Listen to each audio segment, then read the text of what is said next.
Olá, seja bem-vindo ao nosso canal. Obrigado pela sua inscrição e obrigado por você me permitir compartilhar com você conhecimentos que transformam. E se você ainda não é inscrito, aqui embaixo tem uma palavrinha em vermelho, vai lá, inscreva-se e compartilhe os nossos conteúdos com seus amigos e colegas, dê um joinha e vem com a gente. Bom, hoje nós vamos falar, o assunto de hoje é sobre sofrimento. Por que sofremos? Essa é uma pergunta que atravessa geração e o homem faz essa pergunta. Por que tanto sofrimento? Por que existem guerras? Por que pessoas boas morrem? Por que crianças morrem ou nascem doentes? Por que tanta fome, tanta miséria, tanta corrupção e injustiça? Qual é a causa desse sofrimento que vem sobre a humanidade? Desde a queda do homem, o homem coloca a culpa na conta de Deus. São perguntas que fazemos procurando respostas.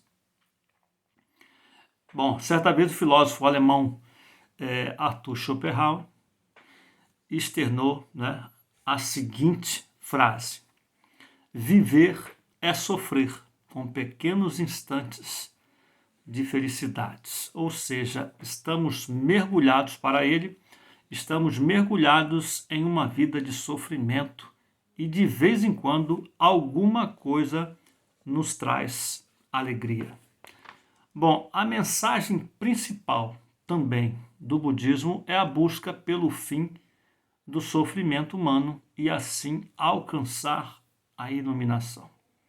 Então, existe uma religião ou algumas almejando alcançar esse findar do sofrimento humano a qualquer momento, a qualquer tempo da existência humana. Mas, enfim, o que é o sofrimento? Por que, de fato, nós sofremos? Como, quando, onde tem início o sofrimento humano? Bom, como criacionista que sou, eu vou aqui usar a Bíblia Vulgata, uma das traduções mais antigas, a tradução latim, do século IV, escrita por Jerônimo na versão português. E vamos lá, Gênesis capítulo 2, diz assim: o Senhor Deus tomou o homem e o colocou no jardim do Éden, para cultivar o solo e guardar. Deu-lhe este preceito: podes comer do fruto de todas as árvores do jardim, mas não comas do fruto da árvore da ciência, do bem e do mal, porque no dia em que dele comeres, morrerás. Indubitavelmente, sem dúvida, com certeza morrerás. Gênesis 3. A serpente era a mais astuta de todos os animais do campo que o Senhor Deus tinha formado. Ela disse à mulher: é verdade que Deus vos proibiu de comer do fruto da árvore do jardim? De toda a árvore do fruto do jardim? A mulher respondeu: bom, podemos comer do fruto das árvores do jardim, mas do fruto da árvore que está no meio do jardim, disse Deus: vós não comereis dele e nem o tocareis, para que não morrais. Diz a serpente: não, tornou a serpente a dizer, vós não morrereis, mas Deus sabe que no dia em que dele comerdes, vossos olhos se abrirão e sereis como Deus, conhecedores do bem e do mal. A mulher, vendo que o fruto da árvore era bom para comer e de agradável aspecto e muito apropriado para abrir a inteligência, tomou dele, comeu e o apresentou a seu marido, que comeu igualmente. Bom, em Apocalipse, no capítulo 12, versículo 9, vai dizer que essa serpente que falou com Eva é o dragão, é Satanás, o diabo. Assim como ele entrou em Saul, em Judas, nos porcos, ele também entrou na serpente. E por Satanás ser um ser espiritual, invisível, por não ter um corpo físico, material, algumas vezes ele se aposta de algum corpo, seja do ser humano ou de um animal, a fim de cumprir os seus desígnios e propósitos. O diabo, etimologicamente falando, é aquele que separa, que rasga, que atira para longe, é aquele que joga. Nós, seres humanos, andávamos íntegros com Deus, inteiros, completos, em absoluta unidade com Deus no paraíso. Então, do momento em que provamos do fruto sugerido pelo diabo, veio a separação. Fomos expulsos, jogados para fora, atirados para longe de Deus, e com isso veio a vergonha, o medo, a dor. Ficamos fragmentados, doentes, perdemos o equilíbrio diante do nosso Criador. O homem, feito à imagem e semelhança de Deus, é dotado de múltiplas inteligências. Ele sente, ele pensa, ele inventa, ele deseja, e ele é livre para fazer as suas escolhas naquilo que lhe é inerente à sua natureza. Por exemplo, o homem não pode escolher subir no alto de uma montanha e de lá de cima se atirar, acreditando que vai voar, porque o homem não tem asas, isso não é inerente à sua natureza. Também ele também não pode escolher mergulhar no mais profundo mar e ficar horas a fios dentro da água. Ele não tem o seu organismo, ele não tem um organismo propício de um anfíbio para que possa ficar horas embaixo d'água, mas ele pode criar o submarino e ficar por horas, dias a fios embaixo do mar, como pode criar um avião para voar. Então o homem é dotado de inteligências, de múltiplas inteligências, mas pode fazer suas escolhas, é livre para fazer suas escolhas naquilo que de fato é inerente à sua natureza. O homem não é uma marionete e muito menos um fantoche nas mãos do seu Criador, como muitos acreditam, como muitos defendem. O homem é a obra-prima da sua criação, da criação de Deus. Bom, os reinos mineral, vegetal e animal foram criados para manter a existência dos seres humanos. Nós devemos cuidar de toda a criação. Nós necessitamos dos reinos, do vegetal, do mineral, do animal, para a nossa existência. Se não fossem esses reinos, certamente não existiríamos. Então, Deus pega o homem, coloca no jardim e dá a seguinte recomendação, orientação, sugestão. Deus diz para o homem: de toda árvore desse jardim, tá vendo? De todas as árvores você pode comer livremente, mas observa aquela árvore que está ali no meio, diferente.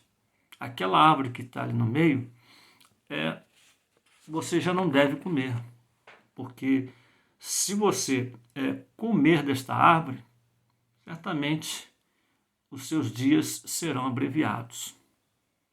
Bom, existem duas dimensões, aspectos dentro do texto que nos introduz a uma existência humana de sofrimento. A primeira dimensão é o desejo. Disse a serpente à mulher: no dia em que dele comerdes, vossos olhos se abrirão e sereis como Deus, conhecedores do bem e do mal. A mulher, vendo que o fruto da árvore era bom para comer, de agradável aspecto e muito apropriado para abrir a inteligência, tomou dele e comeu. Ou seja, já a gente entende que já existiu desejo no coração do homem e o diabo só sugeriu, só sugestionou, só potencializou esse desejo, o desejo de ter conhecimento e poder, o desejo de ser como Deus, o desejo de ter conhecimento. Né? Quem tem conhecimento tem poder, e o desejo de ser como Deus. Esse é o primeiro aspecto. Parece-nos, né, isso, que o desejo, né, de ter e ser já estavam ali, latentes no coração do homem. E o diabo só potencializou esse desejo que já existia no nosso coração. Antes de matar Abel, no versículo do capítulo seguinte, no capítulo 4 de Gênesis, Caim ouve de Deus a seguinte palavra: por que estás irado e o teu semblante descaiu? O seu desejo será contra ti, mas a ti cumpre dominá-lo. Ou então, é natural que a gente sinta desejos, mas também é natural que todos nós tenhamos domínio sobre ele. Porque se é um desejo ruim, e se a gente não domina ele, a gente acaba cometendo coisas ruins. Né? Esse é o primeiro aspecto. E o segundo aspecto é a escolha. O homem rejeita a recomendação de Deus, que conhecia as consequências daquele ato, que conhecia todo o sofrimento que viria sobre a humanidade e sua criação, que conhecia o mal que o homem causaria à sua espécie. Então decide atender à voz do diabo, porque a sua proposta ia de encontro ao desejo do seu coração. Então, certa vez, Abraão disse para Ló assim: Ló, escolhe para que lado você vai.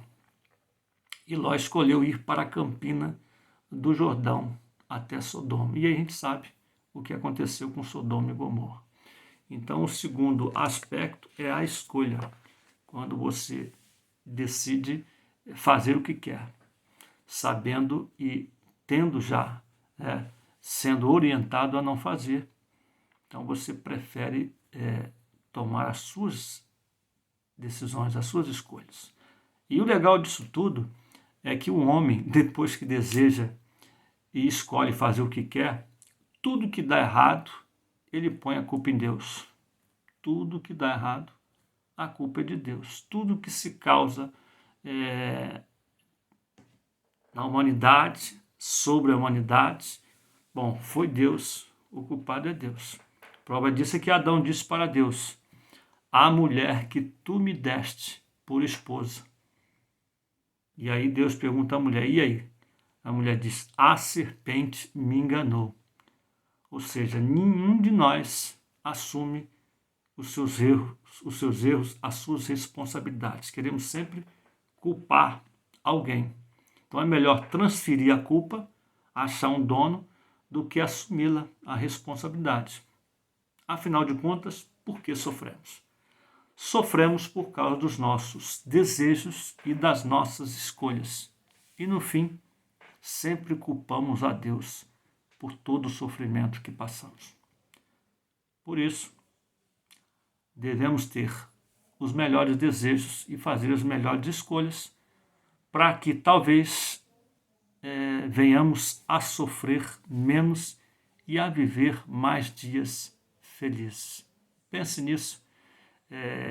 Eu vou ficando por aqui. Se você quiser compartilhar, dizer algo, participar com a gente aqui, eu não tenho nenhuma dificuldade em ouvir a sua opinião, a sua crítica, a sua observação, porque é desta maneira que nós crescemos e é assim que a gente evolui. Então, eu fico por aqui. Até um próximo vídeo. Eu desejo que você tenha uma vida feliz, abençoada, cheia de notícias boas e que você faça boas escolhas e sinta bons desejos. Até uma próxima, até um próximo vídeo, querendo Deus. Tchau.